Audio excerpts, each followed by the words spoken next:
आप सभी का स्वागत है आज के नए वीडियो के अंदर। इस वीडियो में हम लोग बात करने वाले हैं डीएलसीओए के बारे में, क्योंकि इसमें बहुत लोगों को गेटी था और बहुत लोगों का मैसेज आ रहा था कि डीएलसीओए के ऊपर क्वेश्चंस बैंक बनाओ, क्वेश्चन बताओ, क्योंकि बहुत हार्ड सब्जेक्ट है।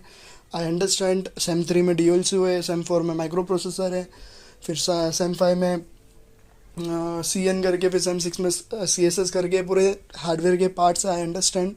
तो ठीक है, हम लोग पूरा इसके ऊपर डिस्कशन करेंगे कि डीएलसीओ में पास कैसे होना है, इसके अंदर कौन से न्यूमेरिकल्स आते हैं, कौन से एल्गोरिदम आते हैं जिससे हम लोग पास हो सकते हैं, और ऐसे 100% कौन से थियरी क्वेश्चन है जो आते ही आते हैं और हम लोग को वो करके जाना है।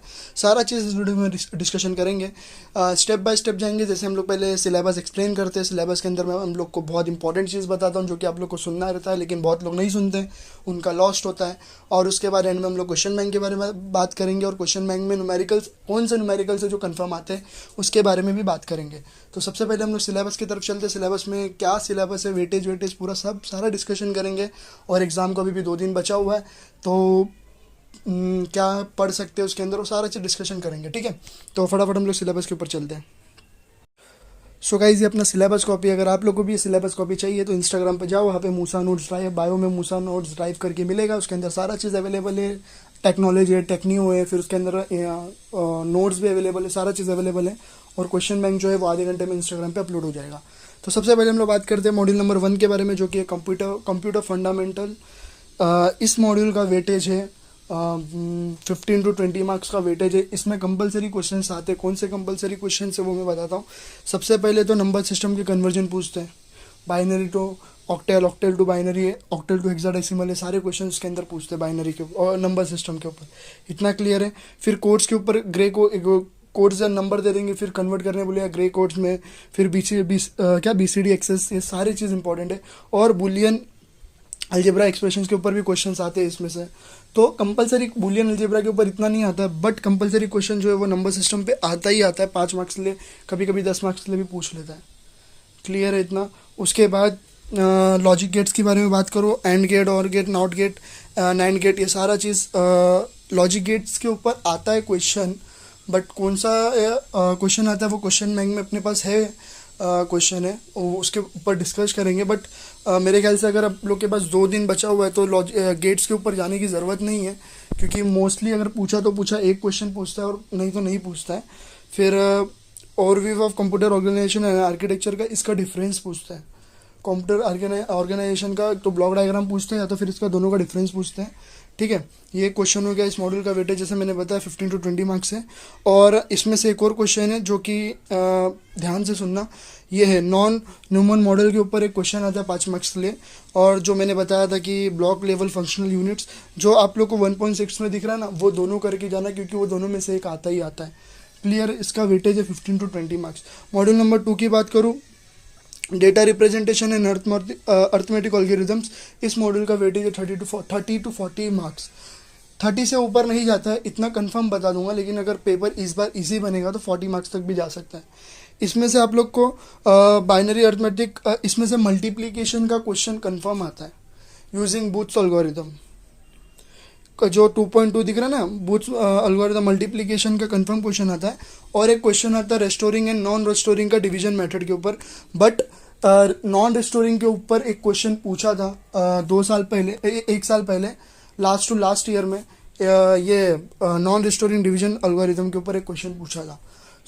लेकिन ये दोनों में से एक कंफर्म आता है, जो कि वो multiplication of booths algorithm. Multiplication करके जाना, अगर डिवीजन मेथड नहीं किया तो भी चलेगा, लेकिन मल्टीप्लिकेशन इसमें से करके जाना। और जो तीसरा क्वेश्चन है वो IEEE 754 फ्लोटिंग पॉइंट रिप्रेजेंटेशन के ऊपर एक तो एक्सप्लेनेशन पूछ लेंगे, या तो फिर कोई नंबर दे देगा तो उसको कन्वर्ट करने के लिए बोलेगा। तो ये इसमें से न्यूमेरिकल्स में क्वेश्चन आता है जो आप लोगों को करना है।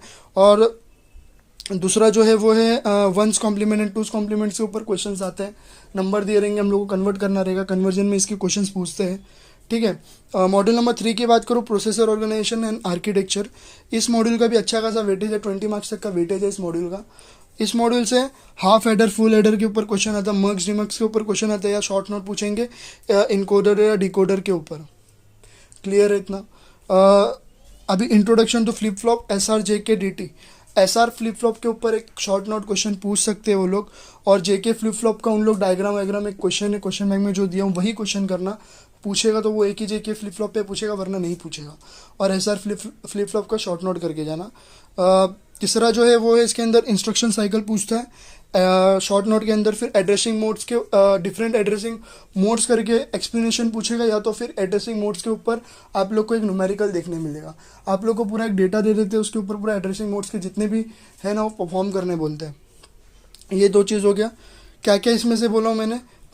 इंस्ट्रक्शन साइकिल के ऊपर एक शॉर्ट नोट पूछता है। मैंने क्वेश्चन बैंक में इंस्ट्रक्शन साइकिल का क्वेश्चन नहीं डाला हूँ, इसलिए नहीं डाला हूँ क्योंकि मैं यहाँ पे बता रहा हूँ। इंस्ट्रक्शन साइकिल के ऊपर शॉर्ट नोट पूछते हैं, याद रखना। और क्या बोला था इसके अंदर मैंने? इंस्ट्रक्शन साइकिल बोला, किधर गया? हाँ, एड्रेसिंग मोड्स के ऊपर भी क्वेश्चन आते हैं 10 मार्क्स से, कंफर्म आता है। या तो different types of addressing mode explain करने बोलेगा, या तो फिर उसका न्यूमेरिकल बोलेगा। तो एड्रेसिंग मोड्स करके ही जाना, ठीक है। मॉड्यूल नंबर 4 की बात करूँ तो ये सबसे इम्पॉर्टेंट मॉड्यूल है और सबसे इजी मॉड्यूल है, जो कि है कंट्रोल यूनिट डिज़ाइन।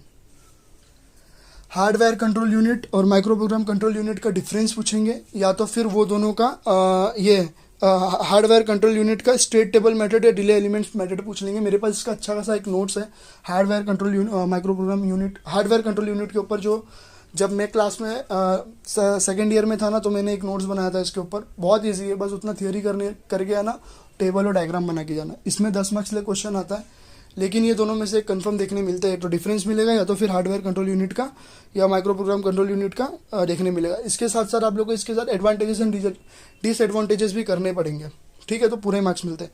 बात करो मेमोरी ऑर्गेनाइजेशन, इस मॉड्यूल का भी वेटेज है 20 मार्क्स का। हाँ, मॉड्यूल नंबर 4 का मैंने नहीं बताया। मॉड्यूल नंबर 4 का 15 to 20 मार्क्स का ही वेटेज होता है। हार्डली 2 क्वेश्चन देखने मिलता है, या तो डिफरेंस में देखने मिलता है, या तो 10 मार्क्स में देखने मिलता है। बस इतना ही इसका वेटेज है। मॉड्यूल नंबर 4 की बात करो, मेमोरी ऑर्गेनाइजेशन, इस मॉड्यूल का अच्छा खासा वेटेज है। इस मॉड्यूल से 20 to 25 के ऊपर भी जाता है मार्क्स। क्या क्या पूछता है इसमें से? सबसे पहले कैच मेमोरी के ऊपर क्वेश्चन पूछता है, कैच मेमोरी के बारे में क्वेश्चन पूछता है इसमें से। फिर उसके बाद टाइप्स ऑफ रैम पूछता है, रोम पूछता है, SRAM DRAM के ऊपर डिफरेंस पूछता है। मेमोरी हायरार्की करके क्वेश्चन होता है, जो कंफर्म 5 मार्क्स ले आता है। मेमोरी हायरार्की शॉर्ट नोट में पूछ लेगा, या तो फिर उसके बारे में उसके कैरेक्टरिस्टिक डिस्क्राइब करने बोल देगा मेमोरी हायरार्की के ऊपर। इतना क्लियर है? फिर उसके बाद और इसमें क्या है भाई? हाँ, मैपिंग टेक्निक्स पूछ सकते हैं, right. Cache coherence and write pull है। हाँ, एक क्वेश्चन है जो किसी को पता नहीं होता है और इस बार आने के चांसेस है, यही मॉड्यूल नंबर 5 से मैं बोल रहा हूँ। राइट अ शॉर्ट नोट और इंटरलीव एंड एसोसिएटिव मेमोरी। ये एक ऐसा शॉर्ट नोट है ना, जो बहुत लोग को नहीं पता होता है और कॉलेज में भी नहीं बताते, बट ये क्वेश्चन पूछता है एग्जाम में और इस बार आने के चांसेस है इसके। राइट अ शॉर्ट नोट और इंटरलीव एंड एसोसिएटिव मेमोरी, ये क्वेश्चन एक ही बार पूछा यूनिवर्सिटी में और इस बार भी रिपीट हो सकता है। मॉड्यूल नंबर 6 की बात करूँ, principle of advance processor buses. इस मॉड्यूल से सबसे अच्छा मार्क्स आप लोग निकाल सकते हो थियरी में, जो कि ये 30 to 30 के ऊपर भी मार्क्स जाता है इस मॉड्यूल से, राइट।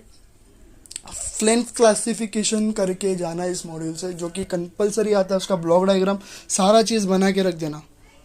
फिर पाइपलाइन हैजर्ड क्या होता है, उसके कितने टाइप्स होते हैं, ये भी करके आना, जो इसमें से क्वेश्चंस आते हैं। और एक न्यूमेरिकल्स होते हैं आमदल लॉ के ऊपर। आमदल लॉ क्या होता है, फिर उसके बाद लव नहीं बोल रहा, लॉ बोल रहा हूँ, सॉरी। आमदल लॉ क्या होता है, उसके बाद आमदल लॉ क्या होता है, उसके बाद इसके जितने भी न्यूमेरिकल्स है ना, एक न्यूमेरिकल्स है, इस पर क्वेश्चन आता है आमदल लॉ के, ठीक है। फिर इंट्रोडक्शन टू बसेस, हाँ, एक क्वेश्चन आता है, एक आरबी ट्रेशन करके, उसके डिफरेंट टाइप्स ऑफ है बस एक्सप्लेन करने बोलते हैं। 2 ही टाइप्स के होते हैं मोस्टली, और उसी को एक्सप्लेन करना है, ठीक है। बस इतना ही था इस मॉड्यूल में, और कुछ नहीं, और आराम से पास हो सकते हो। लाइक बहुत लोग हैं कि वो मॉड्यूल नंबर 1 से कन्वर्जन करने में पूरा दिन लगा देते हैं। इतना मत करो, उसमें से 5 या 10 मार्क्स ले आता है, लेकिन ईजी कंसेप्ट है। और वो जिन्होंने कंप्यूटर साइंस स्टूडेंट जो है, वो जो है ना 11th में जिन्होंने कंप्यूटर साइंस लिया था, वो आराम से कन्वर्जन कर सकते हैं। बहुत ईजी होता है बाइनरी टू ये सब करना। फिर 1's complement, 2's complement, BCD access, उस पर पूरा टाइम मत गवाओ। वो उसको हार्डली 1-2 घंटा दो, उसके बाद पूरा थियरी करो। और फिर अभी चलते क्वेश्चन बैंक के बारे में। क्वेश्चन बैंक में ऐसे कौन से क्वेश्चन है जो आते हैं कंपलसरी, ठीक है। यस गाइस, तो ये हमारा क्वेश्चन बैंक है। इसमें से क्वेश्चन नंबर 1 कंपलसरी करना, क्वेश्चन नंबर 2, 3 एंड 4 कंपलसरी करना, क्वेश्चन नंबर 6 भी कंपलसरी करना, and question number 7, question number 8 compulsory करना, क्वेश्चन नंबर 10 कर सकते हो। क्वेश्चन नंबर 11 कंपलसरी है, क्वेश्चन नंबर 12 कंपलसरी है, क्वेश्चन नंबर 13 भी कंपलसरी है। फिर उसके बाद और क्या बोल सकता हूँ मैं, क्वेश्चन नंबर 15 कंपलसरी है एंड क्वेश्चन नंबर 16 17 जैसे मैंने बताया था जेके फ्लिप फ्लॉप के ऊपर ना, तो क्वेश्चन नंबर 16 में जेके फ्लिप फ्लॉप पे यही क्वेश्चन पूछता, draw logic circuit diagram for master slave JK flip flops with preset and clears input using NAND gates, इसके ऊपर ये क्वेश्चन पूछता है। फिर क्वेश्चन नंबर 18 की बात करूँ तो इसमें से ना 2 क्वेश्चन करके जाना, जो कि हार्डवेयर कंट्रोल यूनिट और SRAM और DRAM के ऊपर। जो कंप्यूटर ऑर्गेनाइजेशन है, कंप्यूटर आर्किटेक्चर है ना, उसके 50-50 चांसेस है आने के, बट करना। राइट अ शॉर्ट नोट में इनकोडर एंड डिकोडर करना। और एक क्वेश्चन मैंने सिलेबस में भी बताया था, इंटरलीव एंड एसोसिएटिव मेमोरी, ये किसी को नहीं पता होता है, मैंने डाल के रखा है, कर लो, ज़्यादा टाइम 5-10 मिनट लगेगा पढ़ने के लिए। और SR फ्लिप फ्लॉप पढ़ के आना, और grey code, BCD, accessory code, अगर आप जब न्यूमेरिकल सॉल्व करोगे तो इसके ऊपर आप लोग शॉर्ट नोट भी लिख सकते हो।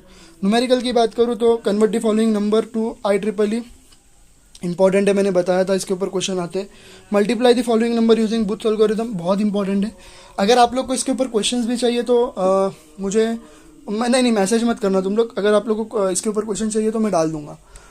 आप लोग कमेंट्स करना, अगर आप लोग को न्यूमेरिकल्स के क्वेश्चन चाहिए तो मैं हर टॉपिक पे 3-4 क्वेश्चन बना के व्हाट्सअप के ग्रुप पे या तो इंस्टाग्राम पे पोस्ट कर दूंगा, मैसेज मत करना प्लीज़, ठीक है। सो ये पूरा ओवरऑल डिस्कशन था DLCO के ऊपर। आई होप आप लोग को समझ में आया होगा, और जो क्वेश्चन आएंगे वो आधे घंटे में अपलोड हो जाएगा। Thank you.